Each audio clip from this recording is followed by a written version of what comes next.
Hi, Shahzad. So more essays from you? Great. Let's get right into this, okay? All right. Owing to the problems of appropriate retirement age and whether it should be above 60 or under is a contentious issue.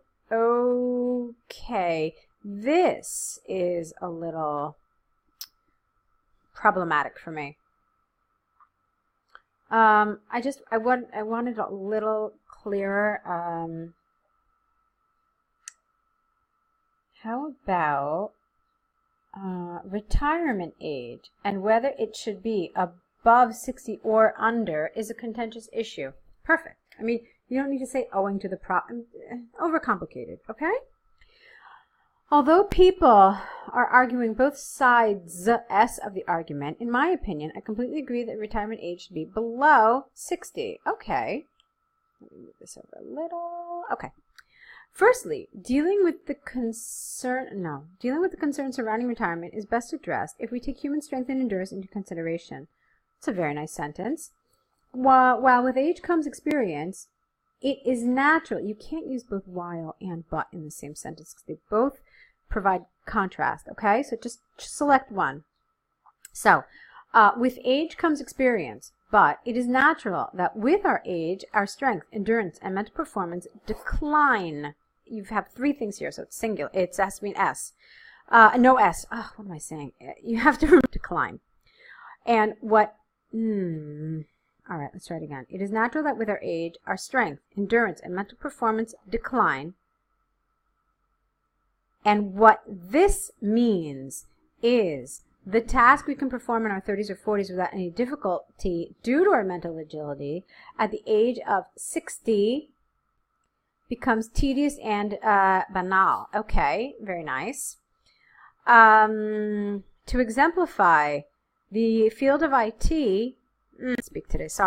To exemplify, in the field of IT, it is, I wouldn't say utmost important. I would say it is of utmost importance to always stay up to date with the latest technological trends, plural, and advancements, and a person in his 60s will have severe difficulty in memorizing and contemplating day in and day out in his job.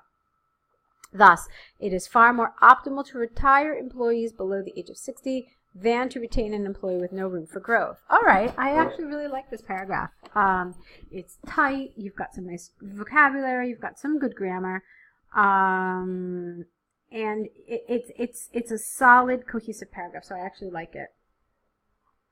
Another point to consider is that early retirement also paves the path, not in, so it paves the path for the young generation by creating job vacancies. If employees are retired, no, not if they are retired, they're not like, horses that run a horse track. Instead, use it in the active voice, okay? So if employees retire early, this will create more vacancies and more opportunities for the fresh blood to fill in. To illustrate, an employee who has crossed his 60s will cost more in terms of salary to the company, and at the same time will be far less enthusiastic about his work. However, a young person in the same position will be more willing to take risks and spend long hours while being at a much lower pay grade. Therefore, it is far more beneficial to have employees retire early than to retain them longer. All right, excellent as well. Really good. Okay. In conclusion, it is more advantageous to companies and society that the retirement age be kept, okay, at 60 or below. Furthermore, it gives old-aged, well, careful with that expression, really. I would have said older employees. So it also gives older employees opportunity to move out of their mundane routine and to explore life in a more enjoyable way, or maybe even take on a new hobby. I don't know if I would have necessarily added this. You're adding a new element here, okay? You never really talked about any of that stuff in your body, so I wouldn't have put it here. You never mentioned, the idea is never to mention new information in your conclusion, and adding this element of a new hobby to me is inappropriate.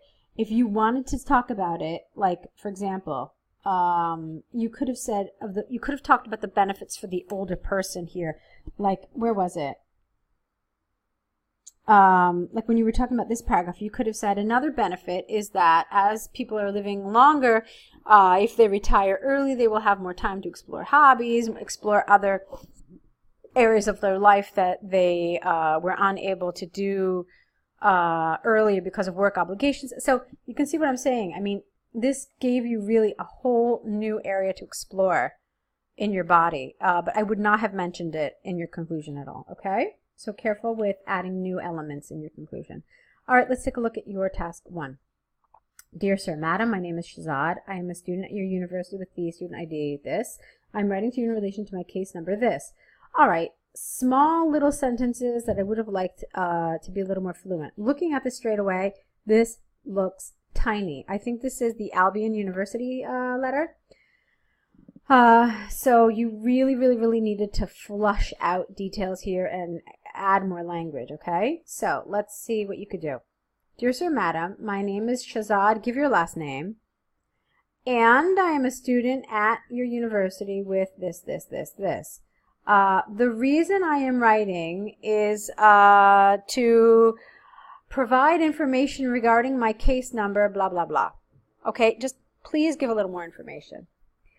I would like to apologize. Now, what you wrote here is apologies, which is the noun. You wanted to apologize, the verb. So, I would like to apologize for my... Yeah, I mean, this is something you should have written up here. You said that you're writing in relation to your case number. You could have said what the case is. So you could have said, I'm writing to you in relation to my case number, which addresses the absence from... which addresses my absence from... Economics 101 examination. Okay, something like that.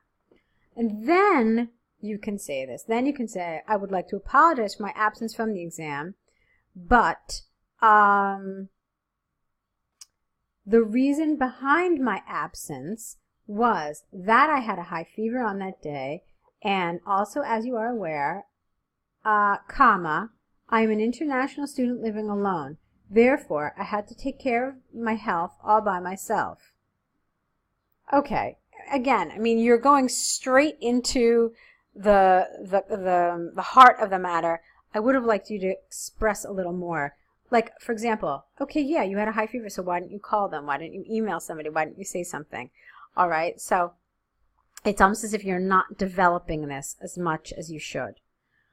Okay, earlier I was not able to submit the doctor's report due to the required paperwork at the hospital. I have collected the report and a copy of it is attached with the letter for your ready reference. All right, that's fine. I would also like to request your permission and approval to sit in the same exam that will be held next month for the students of the ongoing term. All right, now check this out. I don't have, obviously, the task in front of me, but what I do remember was that one of the last bullets says, suggest possible solutions or suggest some possible resolutions. Now, what that means is that one is not enough because it says it in the plural, resolutions, solutions. You've given me only one, and that's not enough. So this would really mark down your task achievement score.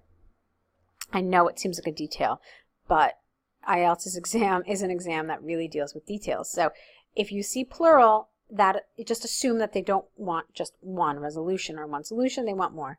Like I said already, this felt really short. I felt like you really could have developed this a lot more. And then let's talk about the last problem here. You wrote yours sincerely. The second word needs to be lowercase, but not only that, it's the wrong word. You started your letter, Dear Sir, Madam, which means that automatically it has to end yours faithfully.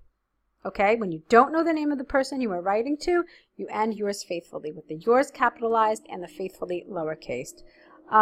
It is a formal letter, so I would have preferred your first and last name. All right? You're not friends with your university. You don't even know who you're writing to, so make sure you write both names. Let's see. Yeah, so the development is a problem. It just wasn't rich enough in terms of detail. And then, of course, the other elements that I mentioned, like this, like the resolutions that you didn't give enough. All right, you've got some nice elements here in your writing, but there are some things that I want you to work on a little more as you move forward, okay?